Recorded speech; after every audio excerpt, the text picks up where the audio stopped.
На кой ми прилича? На Виена? На друго? Този фонтан откъде може да е? Прага, Виена, ами всъщност от Кюстендил.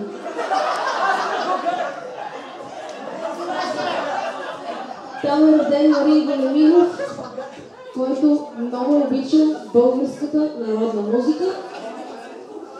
Ето, малко да се разходим из Кюстендил, който не е ходил. Това е банята, който си няма баня, след като е баня. А това е неговата родна къща.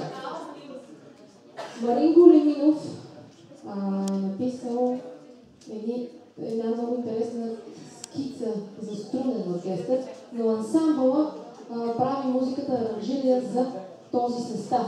Самият композитор се е познавал лично с Христо и с ансамбъла и е разрешил да бъдат внесени толкова много електронни звуци в неговата музика. Сега ще чуете